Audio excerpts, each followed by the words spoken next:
മായ നാമം ഈ പ്രഭാതവേളയിൽ ഒരു പ്രാവശ്യം കൂടെ വാഴ്ത്തപ്പെടുമാറാകട്ടെ. കർത്താവിൻ്റെ സന്നിധിയിൽ മുഴങ്കാൽ മടക്കിയിരിക്കുന്ന മുഴുവൻ അഭിഷക്തന്മാർക്കും കർത്താവായ യേശുക്രിസ്തുവിൻ്റെ നിസ്തുല്യനാമത്തിൽ സ്നേഹവും ക്രിസ്തീയ വന്ദനവും അറിയിക്കുന്നു. വളരെ അനുഗ്രഹിക്കപ്പെട്ട ഒരു പ്രഭാത വേളയ്ക്കായി കർത്താവിനെ സ്തുതിക്കുന്നു. പല രാജ്യങ്ങളിൽ, പല പട്ടണങ്ങളിൽ, പല സാഹചര്യങ്ങളിൽ കൂടെ കടന്ന് പൊയ്ക്കൊണ്ടിരിക്കുന്ന ഈ ശബ്ദം കേൾക്കുന്ന എല്ലാ പ്രിയപ്പെട്ടവരെയും കർത്താവ് അനുഗ്രഹിക്കട്ടെ. Praise the Lord. തിരുവചനം നമ്മൾ പഠിക്കുമ്പോൾ തിരുവചനം നമ്മെ പഠിപ്പിക്കുന്നത് ഒരു ആത്മീക ഒരു വ്യക്തി നിൽക്കുന്നത് കളിക്കളത്തിലല്ല, പിന്നെയോ അവൻ നിൽക്കുന്നത് പടക്കളത്തിലാണ്. സ്തോത്രം. ഈ പ്രഭാതത്തിൽ അല്പനിമിഷം ചിന്തിപ്പാൻ എന്നിൽ തന്നിരിക്കുന്ന ദൈവിക ദൂത് പറഞ്ഞ് പ്രാർത്ഥിപ്പാൻ താല്പര്യപ്പെടുന്നു. നിങ്ങളുടെ വിലയേറിയ ശ്രദ്ധയെ ഇന്ന് പകൽക്കാലം ക്ഷണിക്കുകയാണ്. ന്യായാധിപന്മാരുടെ പുസ്തകം 7-ാമത്തെ അധ്യായം അതിൻ്റെ 4-ാമത്തെ വാക്യം. ന്യായാധിപന്മാർ 7 അതിൻ്റെ 4. യഹോവ പിന്നെയും ഗിദെയോനോട്, ജനം ഇനിയും അധികമാകുന്നു, അവരെ വെള്ളത്തിങ്കിലേക്ക് കൊണ്ടുപോകുക, അവിടെ വച്ച് ഞാൻ അവരെ പരിശോധിച്ചു തരാം. ഇവൻ നിന്നോട് കൂടെ പോരട്ടെ എന്ന് ഞാൻ കൽപ്പിക്കുവാൻ, പോരട്ടെ ഇവൻ നിന്നോട് കൂടെ പോരട്ടെ എന്ന് ഞാൻ കൽപ്പിക്കുവാൻ, പോരട്ടെ എന്ന് കൽപ്പിച്ചു. സ്തോത്രം. ഇവിടെ ഒരു യുദ്ധത്തിന് വേണ്ടി ഒരുങ്ങി നിൽക്കുന്ന ഒരു യുദ്ധക്കളം. അല്പനിമിഷം കഴിയുമ്പോൾ ഭയങ്കര ഒരു യുദ്ധം നടക്കും. ഒരു വലിയൊരു ജാതിയുമായിട്ടുള്ളൊരു യുദ്ധം. യഹോവയായ ദൈവം നോക്കുമ്പോൾ നിസ്സാരമായൊരു യുദ്ധമല്ല. ഫെലിസ്ത്യരുടെ മുമ്പിൽ, അമ്മോന്യരുടെ മുമ്പിൽ, മിദ്യാന്യരുടെ മുൻപിൽ തൻ്റെ ജനം നിൽക്കണമെങ്കിൽ അത്രയും കരുത്തുറ്റവരായിരിക്കണം. അങ്ങനെ ഒരു യുദ്ധക്കളത്തിലേക്ക് ഇവരെ കൊണ്ടുപോകുന്നതിന് തൊട്ട് മുൻപ് യഹോവയായ ദൈവം പറഞ്ഞ 5-ാമത്തെ വാക്യം, അങ്ങനെ അവൻ ജനത്തെ വെള്ളത്തിങ്കിലേക്ക് കൊണ്ടുപോയി.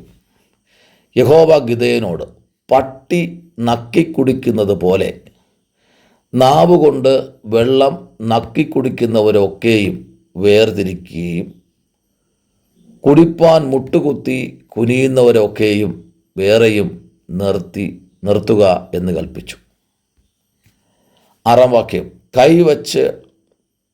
കൈ വായ്ക്ക് വച്ച് നക്കിക്കുടിക്കുന്നവർ ആകെ 300 പേർ ആയിരുന്നു. ശേഷം ജനമൊക്കെയും വെള്ളം കുടിപ്പാൻ മുട്ടുകുത്തി കുനിഞ്ഞു. 7-ാം വാക്യം പറയുന്നു, യഹോവ ഗിദെയോനോട്, നക്കിക്കുടിച്ച 300 പേരെ കൊണ്ട് ഞാൻ നിങ്ങളെ രക്ഷിച്ച് മിദ്യാന്യരെ നിന്റെ കയ്യിൽ ഏൽപ്പിക്കും. ശേഷം ജനമൊക്കെയും തങ്ങളുടെ സ്ഥലത്തേക്ക് പോകട്ടെ എന്ന് പറഞ്ഞു. ഇവിടെ ദൈവത്തിൻ്റെ വലിയ മഹത്വം വെളിപ്പെടുകയാണ്. സ്തോത്രം. ഒരു വലിയ ജനസമൂഹത്തിൽ നിന്ന് യുദ്ധത്തിന് പ്രാഗൽഭ്യമുള്ളവരെ മാത്രം നോക്കിക്കേ. എന്തുകൊണ്ടായിരിക്കും ഇവൻ നാക്കുകൊണ്ട് നക്കിക്കുടിക്കുന്നവരെ? സ്തോത്രം. ആമേൻ. എല്ലാവർക്കും എല്ലായിടത്തും എല്ലാ കാര്യങ്ങളും ചെയ്യാൻ പറ്റില്ല. അത് ദൈവത്തിനറിയാം. അതുകൊണ്ട് ഇവരെ, ഈ താഴ്മ ധരിച്ചവരെ, ആമേൻ, ഈ ത്യാഗത്തോടെ നിൽക്കുന്നവരെ കൊണ്ട് ഞാൻ മിദ്യാന്യരെ ഒക്കെയും ഒരാൾ പോലും ചാടിപ്പോകാതെ നിൻ്റെ കൈ ഞാൻ ഏൽപ്പിക്കും. സ്തോത്രം. കർത്താവ് അമ്മയെ പറഞ്ഞത് കേട്ടോ. ചില സമയങ്ങളൊക്കെ ദൈവം നമ്മെ പരിശോധിക്കും. ചില സമയങ്ങളിൽ ദൈവം നമ്മെ ടെസ്റ്റ് ചെയ്യും. നീ ഒരു യുദ്ധത്തിന് തയ്യാറാക്കാൻ, നിന്നെ ഒരു യുദ്ധവീരനാക്കാൻ ദൈവം എന്തുമാത്രം ട്രെയിനിങ്ങിലേക്ക് വിടുന്നറിയാമോ? എന്തുമാത്രം ട്രെയിനിങ് നമുക്ക് ദൈവം തരുന്നു അല്ലേ? ആമേൻ. ഒരു വ്യക്തിയെ പാകം ചെയ്തെടുക്കുന്ന, ട്രെയിനിങ് ചെയ്തെടുക്കുന്നത് പോലെ ഇത്രയും ഗ്രൂപ്പിന് ഇത്രയും 35,000 പേര് നിൽപ്പുണ്ട്. 35,000 പേരിൽ നിന്ന് 300 പേര് ആമേൻ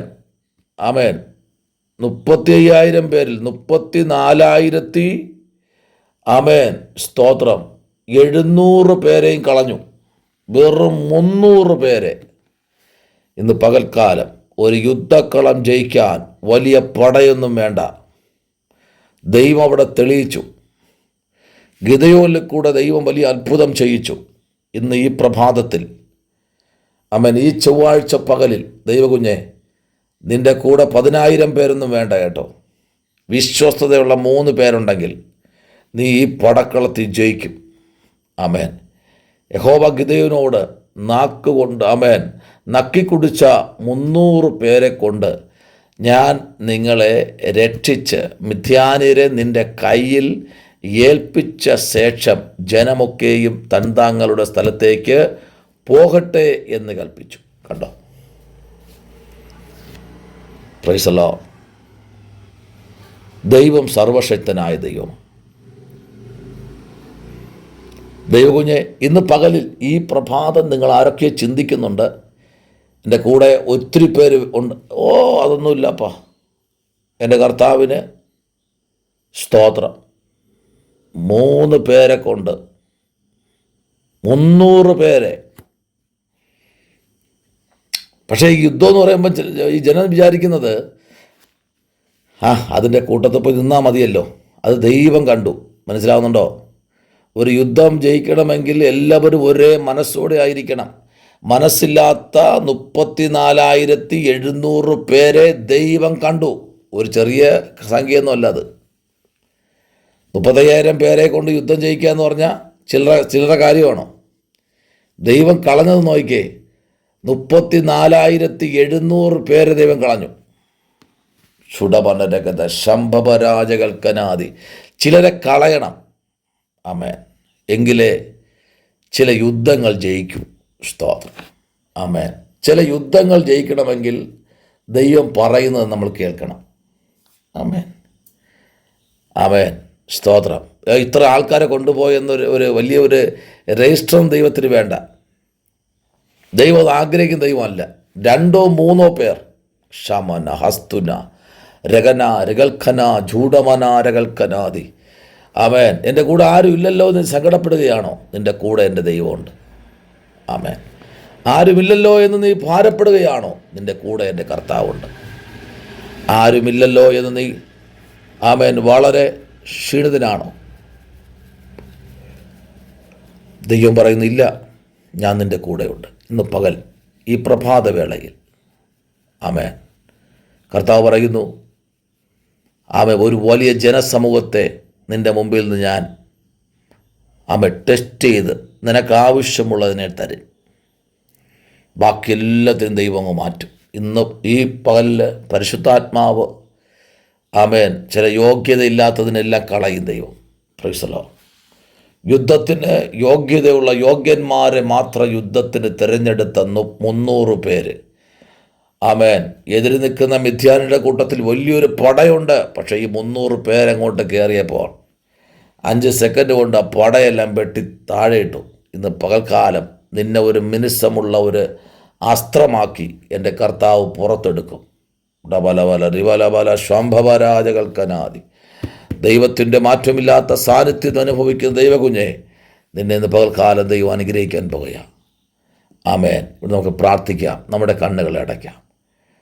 കൈ വാക്കി വച്ച് ആമേൻ നക്കിക്കുടിച്ചവർ ആകെ 300 പേർ ആമേൻ ആയിരുന്നു. ശേഷം ജനമൊക്കെയും വെള്ളം കുടിപ്പാൻ മുട്ടുകുത്തി കുനിഞ്ഞു. ഇന്ന് പകലിൽ ആമേൻ 300 പേരെ കൊണ്ട് ഒരു വലിയ യുദ്ധം ജയിച്ച ദൈവം നമ്മുടെ മുമ്പിലുണ്ട്. ചില യുദ്ധക്കളങ്ങൾ ആമേൻ. ഇന്ന് പകൽക്കാലം നീ അതിജീവിക്കാൻ പോകുക. ശമനപരകഥന വൈഡകരാജകൽക്കനാദി. പരിശുദ്ധനായ ദൈവമേ, സ്വർഗ്ഗീയ നല്ല പിതാവേ, നല്ല ചൊവ്വാഴ്ച പ്രഭാതത്തിനായി സ്തോത്രം. ദൈവം അനുഗ്രഹിക്കണം, ഞങ്ങളെ മാനിക്കണം, അത്ഭുതം ചെയ്യണം, ക്രൂശിൻ്റെ മറവിൽ മറയ്ക്കണം. പ്രാർത്ഥന കേട്ടിരിക്കാൻ സ്തോത്രം. യേശുവിൻ അൻപുള്ള നാമത്തിൽ തന്നെ ആമേൻ. God bless you.